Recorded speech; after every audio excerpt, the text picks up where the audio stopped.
First of all, thank you everybody for coming. This is my first year at REcon. They told me there'd be about 300 people here, which is okay on paper, but it's a little bit intimidating in person. But looking around, it looks like about 2/3 of you are hungover, so it's really only 100 people paying attention. I can manage that.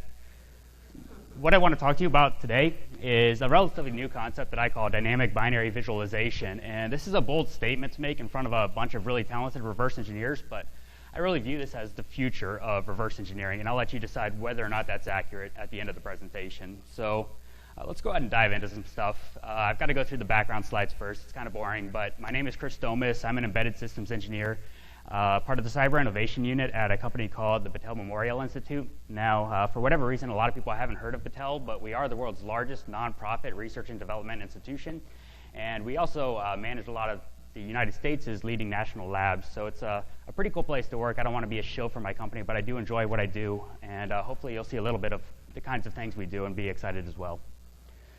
So, believe it or not, what I want to talk to you about today is reverse engineering at a reverse engineering conference.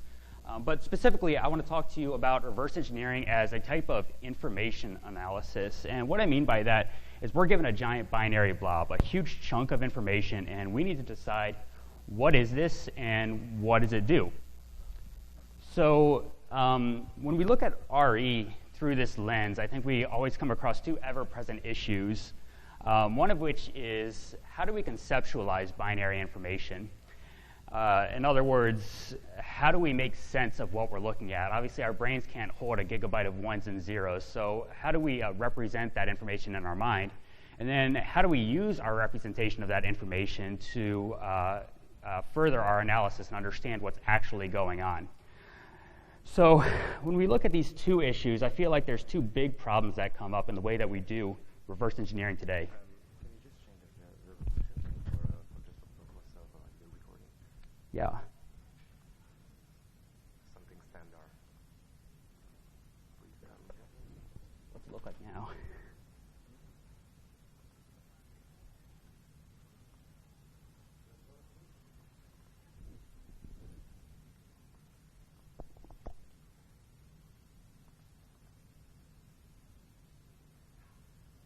Is that better?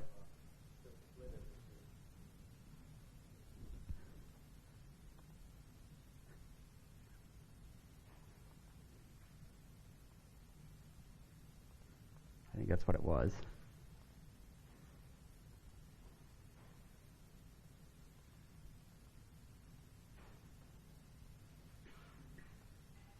Good? All right.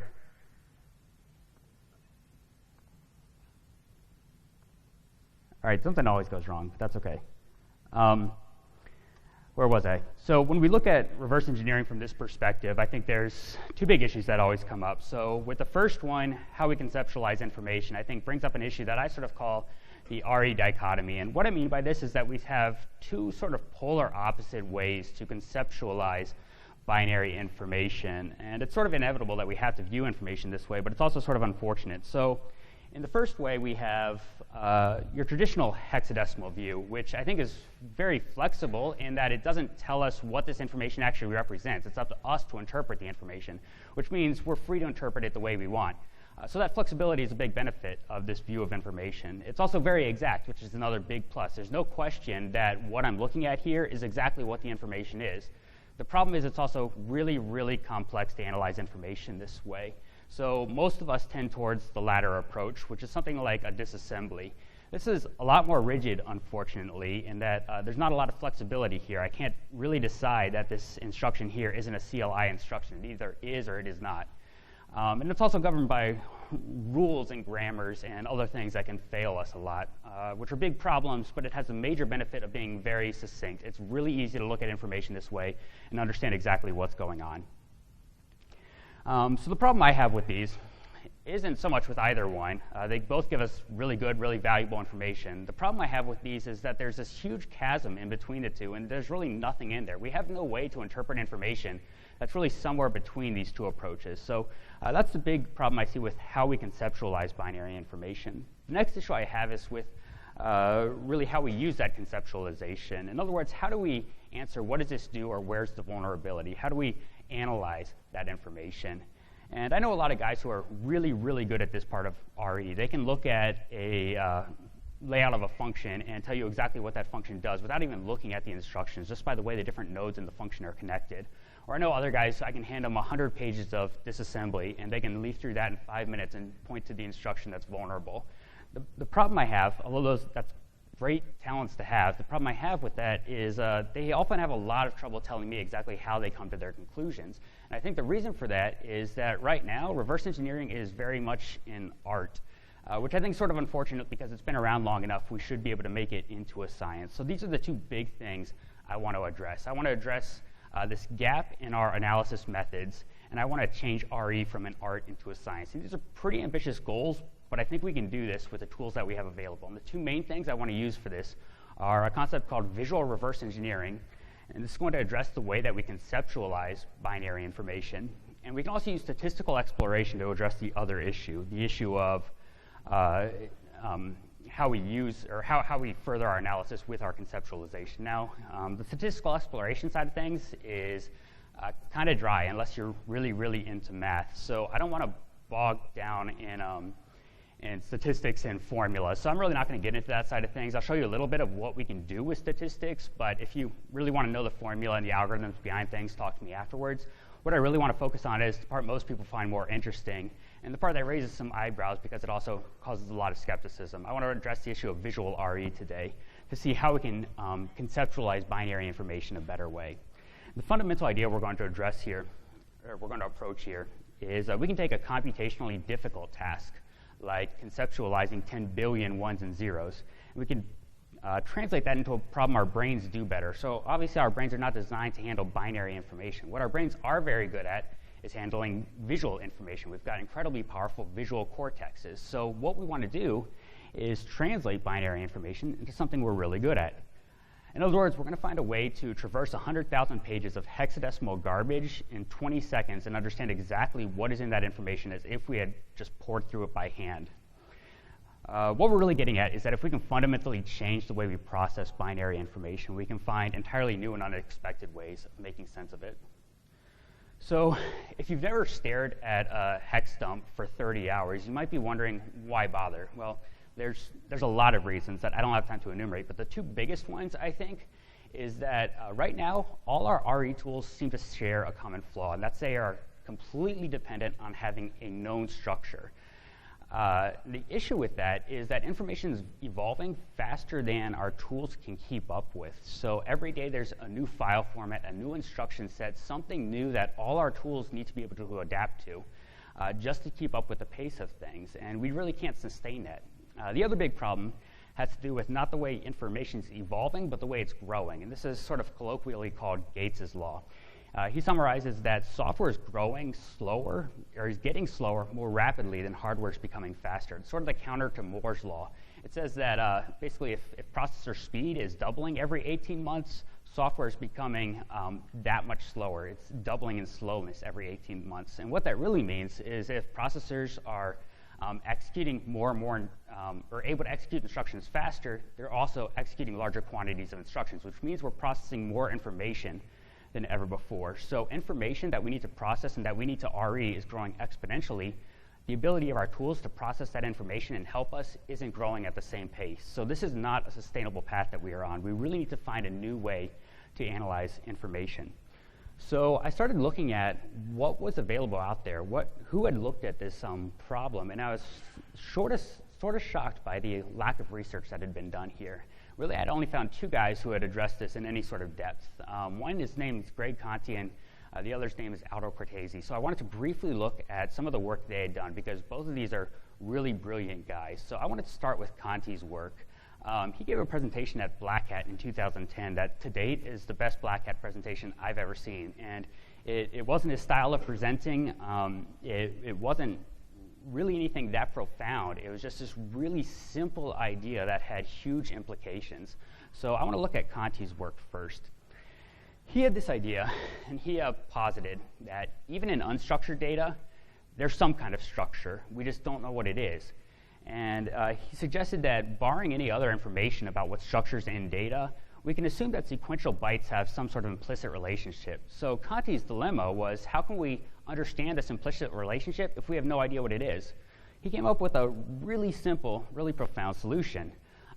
He said, we can take sequential bytes and treat those as XY coordinates. So we can take a string like REcon and just break that into byte pairs. So R in ASCII is hex 72, E is hex 65. That becomes 72, 65 as XY coordinates on our Cartesian plot. And as we begin to plot this information, we'll begin to see patterns. So when Conti looked at ASCII data, this is what he saw. So even though his algorithm had no concept of what sort of structure is involved in ASCII data, he was immediately able to pull out those relationships and visualize them. So what we're actually seeing here are all the structures that are implicit within ASCII information. So right here is an artifact caused by uppercase letters followed by uppercase letters. Here's an artifact caused by uppercase letters followed by lowercase. Here's lowercase, or here's lowercase followed by uppercase, uppercase followed by uppercase. These lines have to do with /r/n spaces. So without knowing any of that information, his very simple algorithm gave us a really neat representation of that data.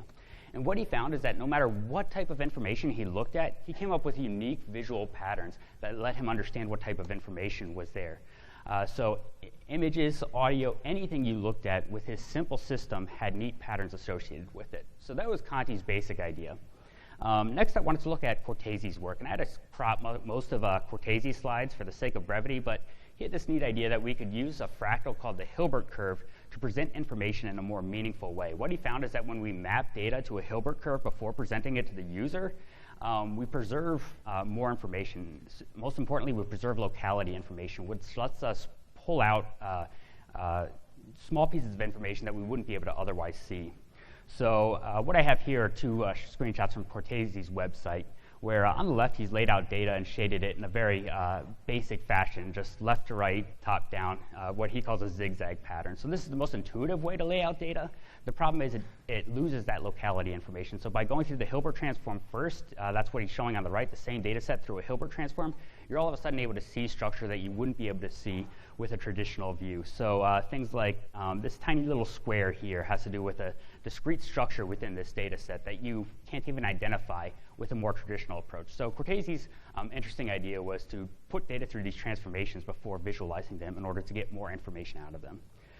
So both of these guys had really cool ideas, but I looked at their work. They had a few snippets of software available, but I tried to use it for actual RE, and it just fell short. It wasn't interactive enough. It didn't give you the control that you needed for serious in-depth RE. So I really wanted to build on their ideas and take them to entirely new levels to find a way to understand information independent of formats. So that's the key here that's supposed to set all of this apart from everything else that's out there, is we're going to find a way to look at data without knowing what's there. So that gives us tremendous advantages when we're dealing with some sort of unknown code or when we're dealing with format deviations. So everybody knows malware likes to adjust the format of things to throw off your analysis, or proprietary structures when you're pulling off a piece of a firmware from some embedded system, something you've never seen before, something for which specs aren't available. All of those things can be done a lot more easily if we have tools that are well suited to dealing with data independent of its format. Really what we want is a way to explore that format a priori. So I developed some software that I call cantor.dust that's named after a serious badass, my second favorite mathematician, Georg Cantor. And really what this does is just illustrate some concepts. I'll use this software today to highlight some things, but it's really the ideas that I'm trying to get at. So it doesn't need to be the software. I encourage people to explore these ideas on their own because I think there's a lot of really neat opportunity here. So all this really began with a very embarrassing mistake that I sort of have to divulge here. I spent 30 or 40 hours looking at a hex dump, thinking that, well, I'd already reverse engineered this unique compression algorithm, and I thought this was going to be a piece of compressed data that was going to lead to some malware. So I spent a long time looking at this, and at the end I figured out this turned out to be a picture of a kitten. It was not at all what I was looking for. It wasn't the elite malware I thought it was. So how could I make a mistake so profound when I consider myself to be a decent reverse engineer, well, it's really easy to get bogged down in information when you're trying to look at it at this level. So at that point, I sort of had this epiphany that I think Conti had years before me, in that I was looking at hex values, but I couldn't care less about the actual hexadecimal numbers in front of me. Like here, what does D8 mean? I have no idea, and I don't care what D8 means. It means nothing apart from the bytes around it. So it's never the hex values I'm interested in. It's the relationships between them that I'm interested in. So I sort of started questioning, why am I using tools to look at these hex values when all I really care about is their relationships? Why don't I have tools available to look at the relationships between binary information chunks? So I started developing this cantor.dust project in my spare time, and it actually sort of morphed into a pretty neat, I think powerful RE tool that I want to present to you today. So let's actually dive into this application. So I always want to give this as a hands-on demo. I could have recorded this beforehand and then just talked to it, but I think that takes away from some of it. Unfortunately, if it's hands-on, that means I sort of have to focus on my keyboard, which means you're welcome to just stare at the top of my head for the next 40 minutes, but I think you'll get a lot more by looking at the screens. So what I did is I fired up cantor.dust. I want to look a little bit at the interface we have here first. It automatically loads notepad.exe for us to analyze in some more depth. So what we have here is on the left some navigation panes that lets us select a small window, or any window, within our data set. Now here's the data just laid out in the most intuitive fashion possible. So the window on the left lets us select a coarse window. The window on the right lets us select a fine grain window inside of that. Over here is our main visualization, where we're going to use these visual translation mechanisms to understand what kind of data is inside of our window. And on the far right here, we have the different plugins that we've developed to translate this information in different ways. So let's go ahead and actually start looking at some information. I'm going to drop in a sample of x86 code here. And we're going to look at this in Conti's two-tuple system, or rather, Conti called these digraphs. I call them two tuples because I've extended these to more dimensions. But essentially, this is what you find when you look at x86 code. And one of the defining features here are these horizontal and vertical lines. So let's look at x64 as well. What you'll see is a similar pattern of horizontal and vertical lines, but they're in different locations and they have different intensities. So one of the neatest things about Conti's approach is that similar classes of information have similar patterns associated with them, but they're always going to have a special unique pattern that lets you immediately identify them. So the key here is that I can actually tell you that this is x64 code from looking at the hex dump, but that's only because I've done this for 3 years. It takes a long time to learn to analyze information at this level. It takes all of 3 minutes to learn to recognize x86 or x64 or anything at this visual representation. So I can drop in something that I'm completely unfamiliar with, like PowerPC. I've never read an instruction of PowerPC in my life, but I can instantly tell that I'm looking at machine code here because I see the same patterns that I've seen before with these horizontal and vertical lines. They're in places I'm not familiar with, so I know it's an architecture I haven't seen, but I do know exactly what type of data I'm looking at. So I think that's a pretty powerful ability. Now, what we found is that Conti's original idea was pretty neat with this two-tuple system, but you can get a lot more information out of things if you extend it to more dimensions. So what we did is we took that into 3 dimensions to come up with a 3-tuple system. So what I did is I dropped in notepad.exe right here. And what we're seeing are the visual representations inside of Notepad and the window I've selected. So we can actually scrub through this window and essentially watch how the patterns change in order to understand the different types of information inside of notepad.exe. And again, the idea being that I can instantly recognize these visual patterns, whereas trying to analyze things at a hexadecimal level takes years and years. So let's see, there's also, I guess what we also found is there's no reason to limit your analysis to an individual translation mechanism. You can actually tweak a translation mechanism for the data that you're trying to extract. So for example here, what I'm doing right now is translating data to 3 dimensions. I can actually translate it to 2 dimensions and then layer those on top of each other. And sometimes this can give me more information or sometimes less information than the other translation mechanism. So by selecting the correct parameters for a certain translation mechanism, I can really narrow in on the type of data that I'm trying to analyze. So Going further, we can actually, right now we're translating to a Cartesian coordinate system. We can translate that instead to a cylindrical coordinate system, or, well, that was spherical. This is cylindrical coordinate system. The point being, we choose the translation parameters that are best for the type of data we're trying to do. So at this point in development, I got a little carried away with having fun. So I had some fun with these particle effects, because I'd never used particle effects before. So I just littered my poor code with Easter eggs that really have no purpose. But you know, at 3 in the morning, when you've been looking at hex all night, it can be fun to have a break. So anyways, when that's done, you can go back to actually being productive. I don't know. I always felt like if everything you develop has a point, you sort of failed as a software engineer. So it's fun to just have fun sometimes. So those were sort of the extensions of Conti's ideas we've looked at. Let's look at Cortesi's ideas as well.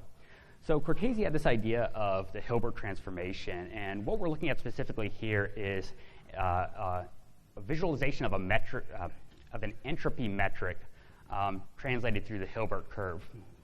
So what can entropy tell us? If you're not familiar with entropy, it's essentially a measure of randomness. And there's a lot of really important things that randomness can tell us about a file. So things like encryption keys, packed data, code obfuscation are going to have unusually high entropy. And a lot of times we're not just interested in high versus low entropy, we're interested in different entropies. So for example, in x86 or any language, if you try to obfuscate your code by adding in all sorts of jumps and weird code constructs that you wouldn't normally see, you're implicitly changing the entropy of your code. So right away, by trying to obfuscate things, you're calling attention to yourself. And we can view that through entropy. So a couple examples. Malware, of course, loves to pack itself, so we can toss some malware into our application and visualize its entropy. So pink here is high entropy, blue's low entropy. So obviously the bulk of this malware is going to be packed, but by trying to find the low entropy sections, we can immediately find the entry points to this malware. So nothing too profound here, but just one of many ways in which entropy and other metrics can be very useful for us. I also mentioned different entropy, so I'm going to drop in my favorite hex editor here, and I won't name it because I don't want them coming after me, but you might recognize it. What I did is just drop that in, and we're visualizing the entropy inside of this executable. So obviously there's a big region here of very high entropy. So I was curious as to what that was. We can use our little windows to zoom in on that a little bit more. And sometimes I can get it, but if we pull up the hex editor here, and try to look at where this high entropy begins. You'll see right here is PNG. This is the beginning of a PNG header. So PNG is just a compressed image format. If you're just a reverse engineer, that's really not something I'm too interested in. I don't know if you're a forensic analyst, images might be very interesting to you. But for me, I wanted to move on and find something else. So I also noticed this little region down here of unusually high entropy. So if we try to zoom into that, and I pulled it up in the hex editor, it wasn't really anything I recognized, but if you dive into that a little bit more in IDA, you'll see this is actually the key checker algorithm for this particular application. And essentially they compressed it, trying to obfuscate it, trying to hide it from you, but in doing so, called undue attention to it. So just an example of how entropy can give us some valuable information for our analysis. So let's actually put all this to work and go back to notepad.exe and actually dissect the file. So of course we could drop notepad into IDA, and IDA would break down notepad for us and show us what each individual region was. But IDA can only do that because it knows exactly how a PE executable is laid out. It has a well-defined structure that IDA is relying on. As soon as you deviate from that structure, tools that rely on that sort of information are going to be useless. So we want to figure out all the same information without ever relying on that kind of structure. So what I'm going to do is switch to our 3-tuple visualization and scrub through this and discuss a little bit about what we're seeing as we go through this. So right away, this is the visual pattern I associate with x64 code, and I can recognize it because of the exact placement of these horizontal and vertical lines. I've seen it a couple of times in here, and you quickly learn to pick up on these visual patterns. And as we begin to scrub through, what you'll see emerging are some smaller cubes inside of our large outer cube. So there's a cube here, cube here, cube here. What that tends to be is the visual representation of ASCII text. And if you look closely, you'll actually see that these cubes are projected onto the face of the outer cube. So there's a projection here, a projection here, and projection over here as well. And what that actually tells us is that these are null terminated strings inside of this file. So as a reverse engineer, that means absolutely nothing, but it's just an example of how you can get unexpectedly detailed information from this abstract visual representation without ever having to look at things at a close-up binary level. So if we continue scrubbing through this, what you'll see come up are artifacts associated with a bitmap image. You'll see a streak going through the middle of the cube here. Does this all show up okay? Yeah. You'll see a streak going through the middle of the cube, and then that streak's also projected onto 3 faces of the cube. This tells me that there's an unused alpha channel inside of this image. Again, not too useful as from a reverse engineering perspective, but just an example of how you can get really detailed information from these visual representations. As we continue scrubbing through, you're going to see the image eventually overcome with static, which tells me that I'm entering a compressed region inside of notepad.exe. And as we approach the ending, we're going to see a different representation of bitmap information.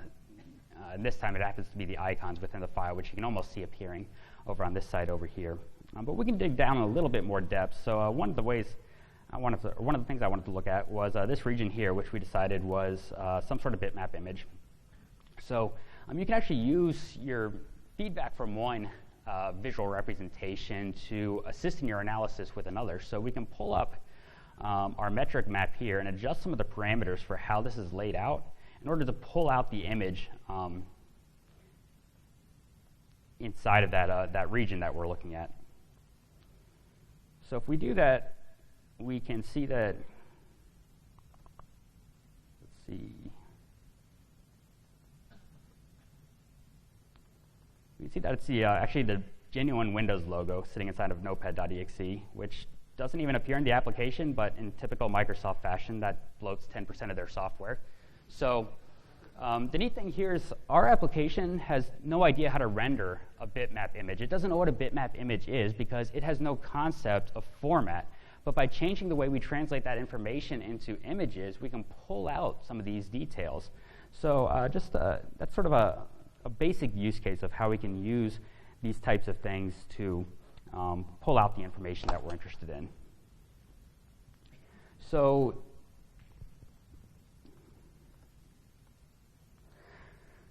those are sort of the ideas that other people came up with and that we've extended on. But we've also added a lot of our own ideas. And one of the biggest, I think, is we saw earlier how we could use these different visual representations to understand what type of data we're looking at. But I wanted to automate that task. I figured if a person can look at these images and decide what they are, a computer should be able to do the same thing. So what we came up with is what's called basically a naive Bayesian classification, which is a basic statistical algorithm.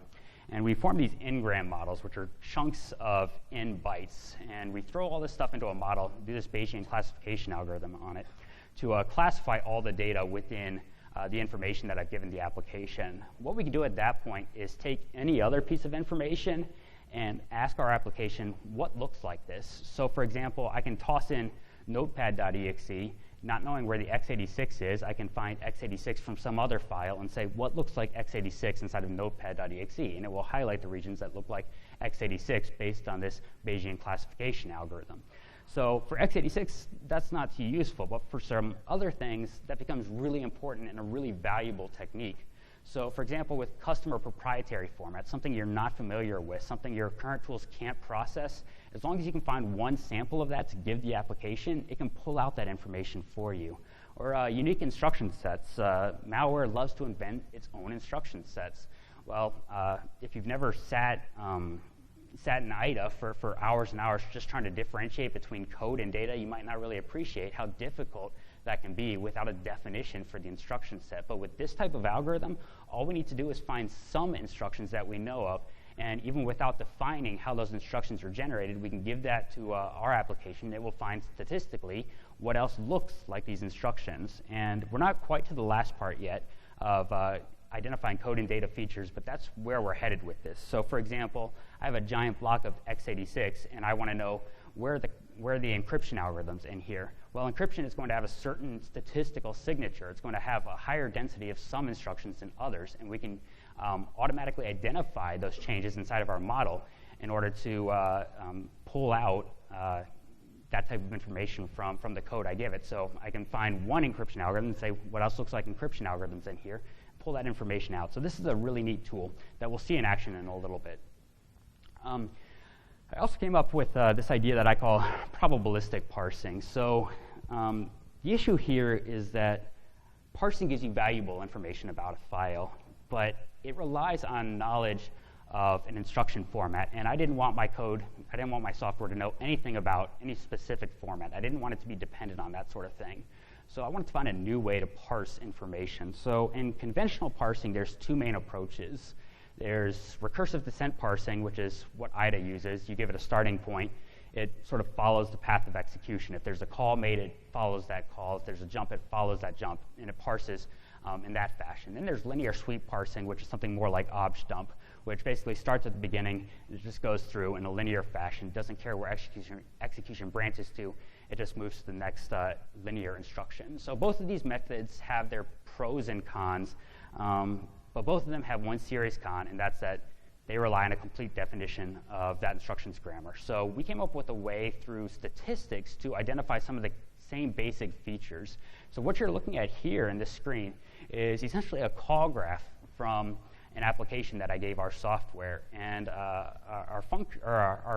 software is able to pull out key features like commonly called functions and function linking to trace function connectivity without ever relying on a knowledge of the instruction set being looked at. So we'll look at this too coming up because I want to look at an actual case study because people are always skeptical of binary visualization and whether or not visualization can actually be useful in this type of thing. So I want to look at an actual use case of how we can use our software to do something pretty neat. So what I want to look at is attacking Intel BIOS. So there's a group called the Invisible Things Labs.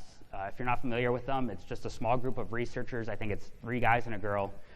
But they have just come up with some of the most incredible exploits I've ever seen. And they gave a presentation at Black Hat in 2009 called Attacking Intel BIOS. Essentially what they showed is how they could bypass EFI signing protection. So just a little bit of background if you're not familiar. EFI is basically the BIOS replacement. And EFI is supposed to have a lot of benefits, one of which is being a lot more structured, one of which is being a lot more secure. One of the ways they're more secure is they allow images to be signed and checked before they get flashed. That way you don't end up with unsigned code inside of your firmware. So just a little bit of background here on what Invisible Things discovered. They discovered that the actual image that gets flashed isn't signed. It's only an envelope that's checksummed. Inside that image, though, are individual modules. Each of those modules are signed. So when they started looking through these modules, they found signed module, signed module, signed module, unsigned module.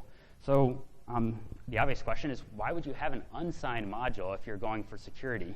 Well, it goes back to how BIOSes are developed. So Invisible Thing looked at this unsigned module as a potential attack vector. And the way BIOSes work is, and EFI for that matter works, is you have a couple key developers who develop the bulk of the code, and then they sell their code to OEMs, the people who actually sell you your laptop. So the BIOS developers wanted the OEMs to be able to add their own splash screen to the code without the BIOS developer having to be the one to sign that. So they would let the splash screen be unsigned so that the OEM could add their own. So it's an obvious attack vector, and Invisible Things found a fairly conventional exploit by looking at this. So even though they can't update the code, they found that they could update the splash screen. So all they had to do is look in some of the public EFI code that's developed by Intel. This public EFI code gets distributed to IBVs, which is independent BIOS vendors. So if you can find an exploit in Intel's code, it's going to be applicable to almost any BIOS or EFI system out there. So they found a very typical buffer overflow involving the bitmap width and height in this file. So they could get an overflow and they could get execution. Unfortunately, Invisible Things left out a lot of the details of their exploit, for better or worse.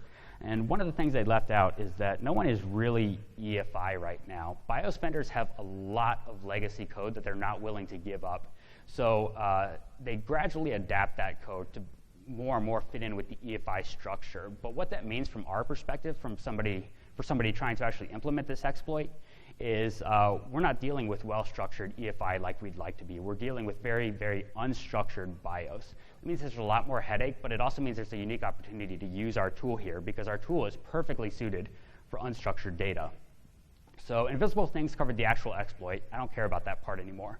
I want to figure out everything else and show you how we can actually figure out how to implement this exploit using binary visualization. So step one is choosing a victim laptop. BIOS is not something you can just toss into an emulator very well. It's not something you can virtualize very well. You really need a physical piece of hardware. So I found this thing sitting in my closet, held together by duct tape and thumbtacks. I really don't care if I brick this thing.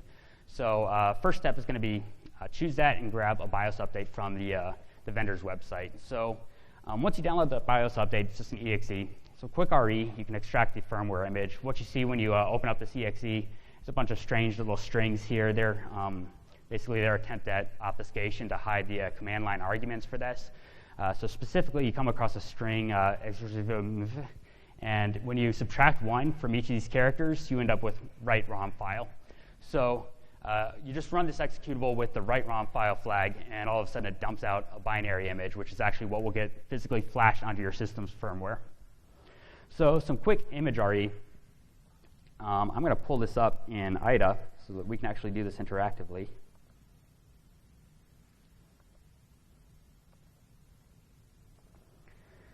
So to be able to analyze images like this, you need to know a little bit about x86 architecture and specifically where the processor starts up when it first resets. But if you do know that information, you can pretty quickly find this guy right here, which does some basic cache initialization and then falls into this function loop down here that has no return. So all this function loop really does is execute this list of functions here.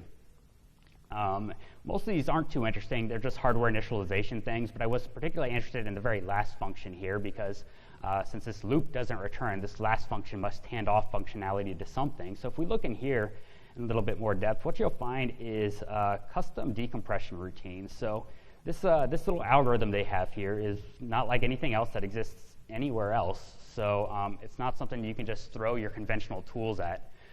What that means specifically for us is they're giving this decompression algorithm a certain module located at this location in memory.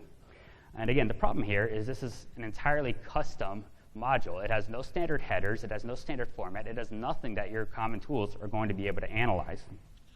So again, that's sort of where all your normal tools fall apart, but where cantor.dust comes into play. So when I looked through the entire binary, I didn't see anything that looked even remotely like a splash screen, even looking at it in cantor.dust using those types of things. So what I decided is that the splash screen must be embedded in one of these compressed modules. So I guess step one was try to find who else calls these decompression routines. We found one place already, but to find the other modules, we need to find who else calls this. So unfortunately, only one other guy calls this, and nobody else calls him, which means that the only other places that are doing any module decompression are inside the module that we already found. So you could spend a lot of time running down this rabbit hole where one module decompresses another, decompresses another, decompresses another, and you could waste a tremendous amount of time doing that, just trying to find the one compressed module that you're interested in.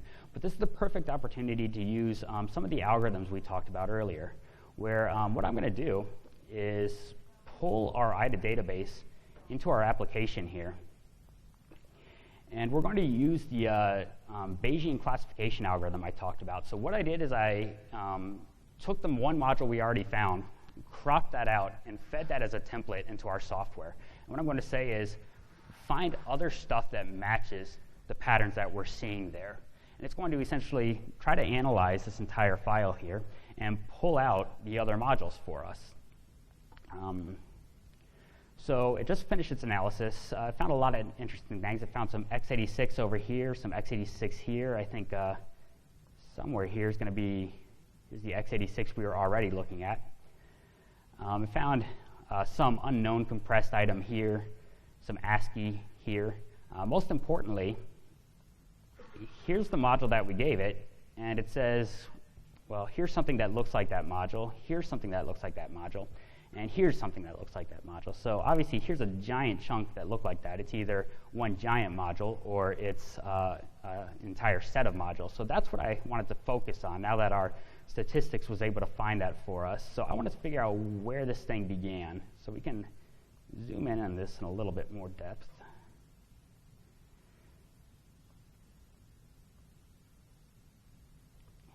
Basically trying to figure out where these modules begin in memory. So it turns out they're right on this border here at FFE1, blah, blah, blah. So what I did, assuming that these are the other modules, is I found the starting and end points using this application, and I cropped them all out. So what I did then is we can essentially, we want to decompress those modules at this point. So if you're familiar with IDA, you really ought to know about a IDA plugin called x86mu by a guy named Chris Eagle, a really smart guy, knows a lot about IDA. So with his plugin, you don't even need to understand this decompression algorithm. You can just run it through x86mu, point the right registers to the beginning of our modules, and it'll decompress everything for us. So at that point, we end up with a bunch of extracted modules. So the obvious thing to do when you've got a bunch of files and you don't know what they are is run file on them. Unfortunately, every one of these modules is, again, a custom thing. It has custom headers that we don't understand and that our tools don't understand. So file basically tells us everything's data except for these two false positives, which are common false positives in files. So again, we're sort of at a dead end with conventional tools because of the custom data types that we're seeing. So again, what I did is I catted all the files together so that I could easily dump them into our application. So what we're going to use is, going back to Conti's two-tuple system, I'm going to try to figure out exactly what information is in these files. Specifically, I'm looking for the splash screen.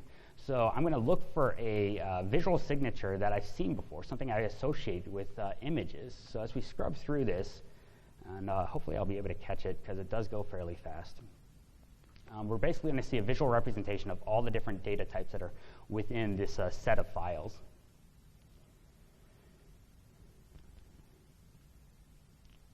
And right there is actually what we're looking for. So it's a little bit hard to catch this the first time if you haven't seen this, this pattern before. But this is a pattern I've seen several times that happens to be associated with 4 bits per pixel bitmap images. And once we know that, we can actually use our other systems to pull out that information, just like we did with Notepad.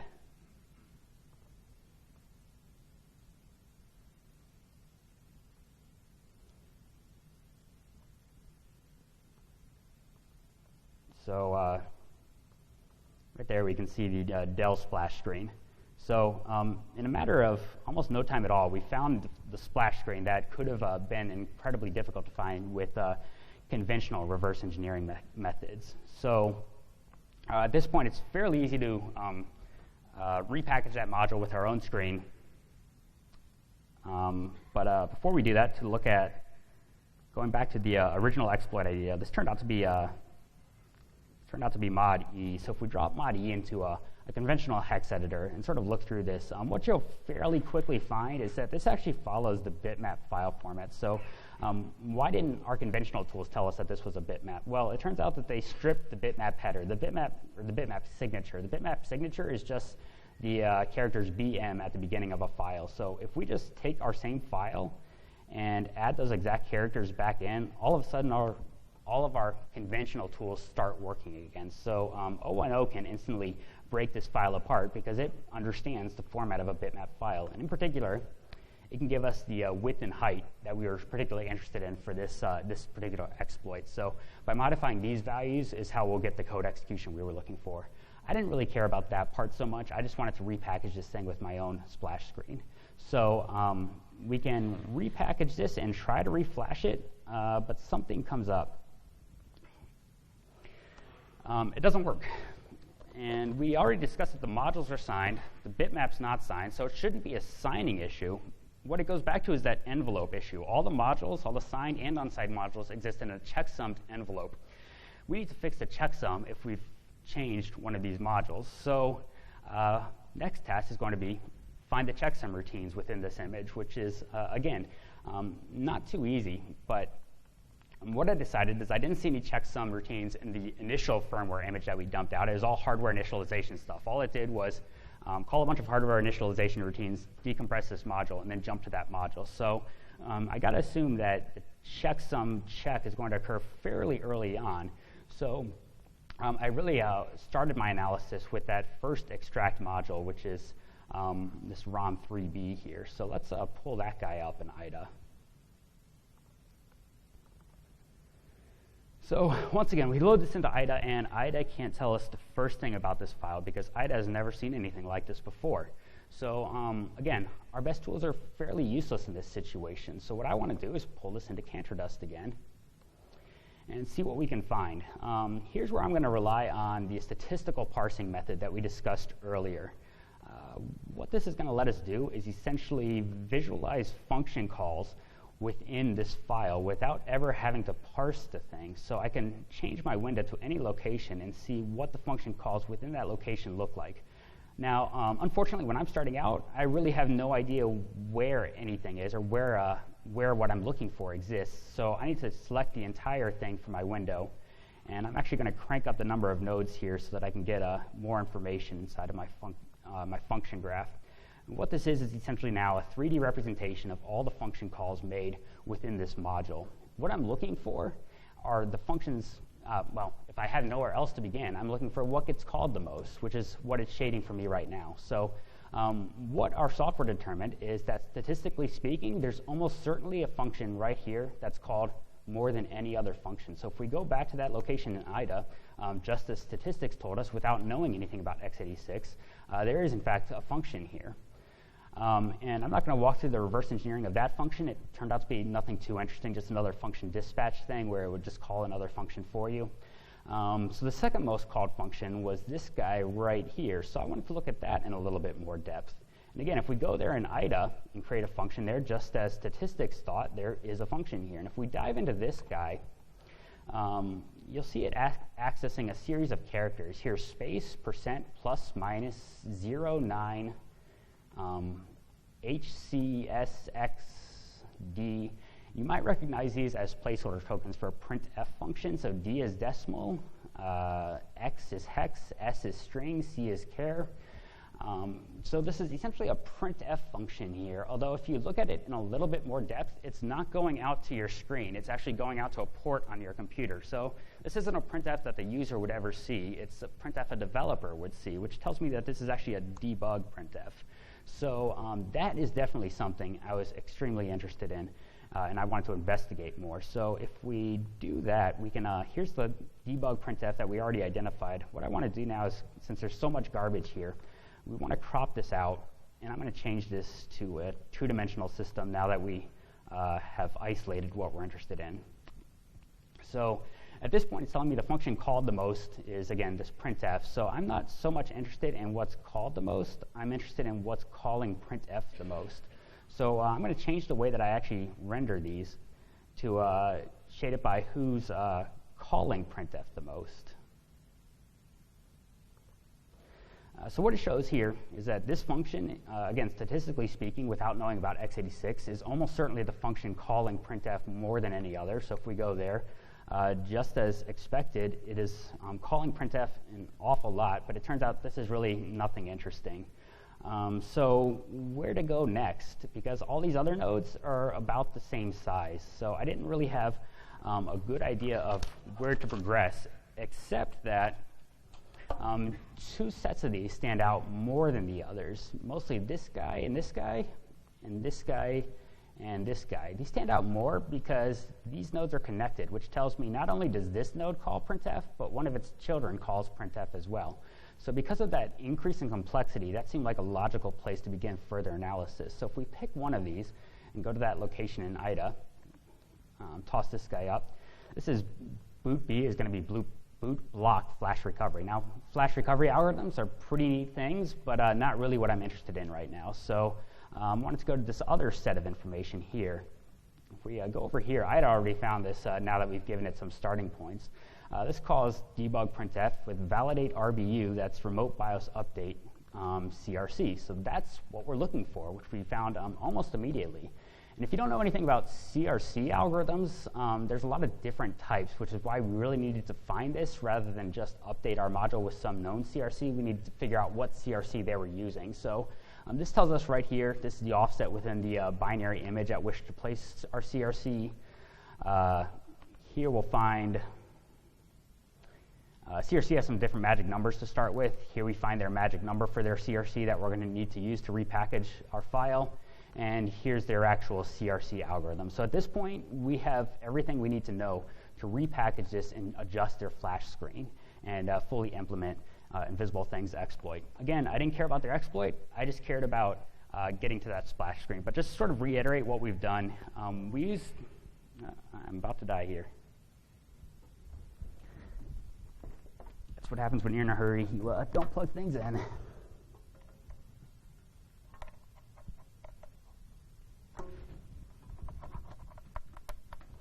All right, that's embarrassing.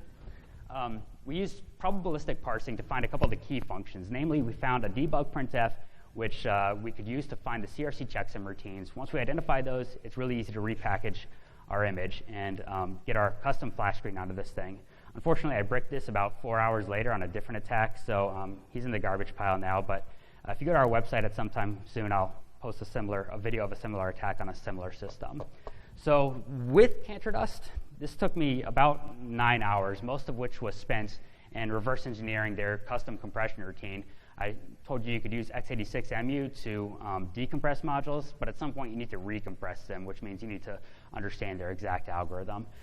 Without cantor.dust, it took me 37 hours. So I actually went back to this, did these same routines without having our software available, even knowing exactly what I was looking for, even knowing I wanted to find that debug printf, even knowing I had to find this CRC routine, even knowing how the modules were packed. It still took me 37 hours to find everything using conventional approaches. So what I really hope I've shown is that these visualization techniques aren't just Hollywood make-believe anymore. We can actually get useful information out of these that can be a really powerful tool for reverse engineering. So that's sort of where we stand right now with the software. I wanted to briefly touch on where we're headed. So goal number one is to improve the user interface. I really designed this software for myself, so it makes sense to me how it works, and to me it's plainly obvious. Control-Shift-Alt-F-Q2 is exactly what you do to rotate an image. Unfortunately, I give this software to other people, and they don't understand. So we really need to improve the user interface to make this a usable tool for the common person. Incidentally, my favorite editor is VI, and I think a lot of that has sort of trickled down into the software, for better or worse. So we want to get this in the hands of people, but not until it's usable. The next major thing we're trying to accomplish is integration into all of our current tools. So I think cantor.dust is really powerful by itself, but it becomes exponentially more powerful when you integrate it into the tools you're already using. So the tools we're already using sort of suffer in that they depend on knowledge about structure. So if we can use our current software to feed them knowledge when that knowledge is absent, things become really powerful. So we saw a little bit of how this integrates with IDA already. And IDA does a really good job when it already knows what it's looking at. But as we saw already, when IDA doesn't know what it's looking at, it does a pretty lousy job. So what we want to do is completely integrate this into IDA. We want to replace IDA's navigation bar with useful information about the statistics we've gathered. We want to automatically integrate these function graphs that we can generate from statistics, integrate our other visualization methods to really allow you to interactively explore data within a framework you're already familiar with. So that's sort of the useful stuff we're looking at. But one of the things I really like about reverse engineering is when you're on a path you're not happy with, when you're not getting the results you want, or when you just want to do something different, it's really easy to explore some other path. So once in a while, I need to do that kind of thing. So I've also started looking at some pointless things, and I thought one of the neat things to do with the software would be to make it completely hands-free. So I got this little device called Elite Motion from a guy at work. This is going to be on the market pretty soon, I think. And essentially, it's like a tiny Kinect, except it focuses on hand motions and finger motions. And it lets you have really fine-grained control over your system. So I started coding for this thing, and it turns out to be incredibly easy to use. and really easy to add code for. So it took all of a day to start integrating this thing into the cantor.dust framework, and I actually have the plugins available now to rotate your images with your hands. Unfortunately, that's all you can do right now, so it would have made a really lousy presentation if I was rotating stuff and then jumped back to my computer to use the mouse to do anything meaningful. So I didn't really want to demo that today, but it's potentially coming in the future. So I don't know, is this useless? Maybe, but 2 years ago, I would have said the whole concept of binary visualization is useless, and I've sort of done a 180 since then. So if I was so wrong about that, maybe I'm wrong about this too. Although there are ulterior motives, because I don't know, once in a while, a girl will ask what I do, and I get to say, I'm a cybersecurity researcher at the Patel Memorial Institute. I do work for the Department of Defense, and they get really excited. That sounds awesome. Well, what do you actually do all day? Well, I really sit in a dark basement for 14 hours a day looking at hexadecimal. And you can't say hexadecimal to an English major, so you have to say looking at ones and zeros, which sounds even worse. So their eyes go dead, like you had just said, I flip burgers for a living. So I wanted to make reverse engineering as cool to other people as it is to me. So what I really want to get to is being able to say, you know that movie Minority Report with Tom Cruise? That was based off of my life. I go into work, I put on my RE gloves, I dive through 3D information, I find the exploit, and I hack all the things. So I think this is closer than it might appear to be, because we're really getting there with this software. So bottom line conclusions, we need better ways to understand and analyze information because our current tools just can't keep up. RE is going to stagnate if we stick with what we've been doing. So my point isn't use the software I demonstrated. I think the software I demonstrated is neat. That's because I wrote it. My point is really explore these ideas, start thinking differently, because we can do things better than we're doing them right now. So if you're interested in getting a copy of this, I do have a website that I haven't updated for about 1.5 years, so you can try the website. It's probably not going to give you anything because I don't have a copy of it on there. You can try to email me at thedeltaaxiom@gmail.com. I'm notoriously bad at replying to emails, so if you've tried to contact me before there, you probably didn't get a response. I apologize for that. That's probably not the way to go either. So instead, I'm going to put up an email from a coworker. He doesn't know I'm putting his email up here, so he's not going to be too happy when this goes online. But you can bombard him with emails all you want, and he's a pretty responsible guy, so he should get back to you about getting a copy. We'd like to have a closed beta in the upcoming future to really get this in the hands of real reverse engineers to see how they can use it and what they want to get out of it. But really, we've just gotten started. I'm hoping the awesome host of this conference will have us back next year and we'll have even better stuff to show you. So that's all I got. Thank you, everybody, for being here. I don't know, did I go over on time? I went a little over on time, so maybe I can answer 1 or 2 quick questions, and afterwards you can just track me down if you want to know anything. Uh-huh. And again, it's this third one that you want to bother, not the one above it. Yeah. So your Ngram models, are you training them with headers, with files with headers, or what's the decision in recall? So the question was about Ngram models and how we train them. So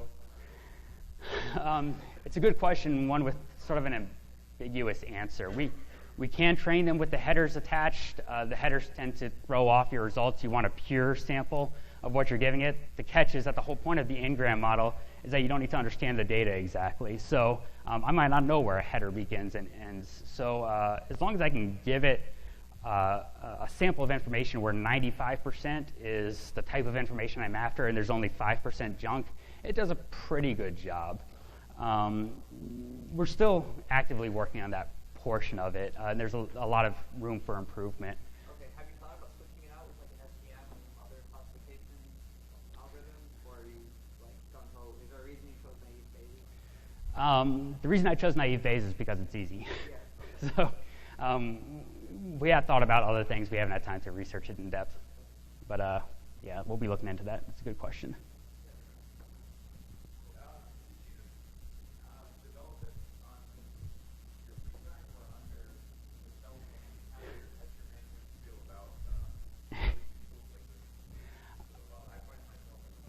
Yeah, I developed this on my own time. The catch is I work for Battelle, which is a great place, but they own it. It doesn't matter how I developed it. which means they're responsible for how it gets released and what we do with it in the end, which in some ways might be bad. It means it's probably not going to be open source, but in other ways it can be really good, because I think with the company's support, we can take this a lot further than I would have been able to take it by myself. Yep. Yeah. How does the probabilistic parsing work? Is there one of the black boxes? Not always the parsing. It's right. It's okay, that's great. So you're given raw bytes, if you have the hexadecimal, that's all you know. And so how are you constructing these graphs? So the question is, how does a probabilistic parsing work? And it's sort of a black box in the presentation, and the reason for that is it's complicated.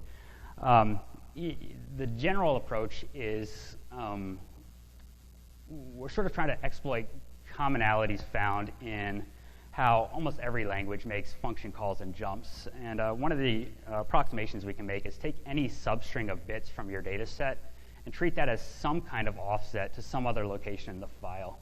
And just generate every possible offset you can, and then run it through some filters to pick out what probably is and probably isn't. And it's an approximation.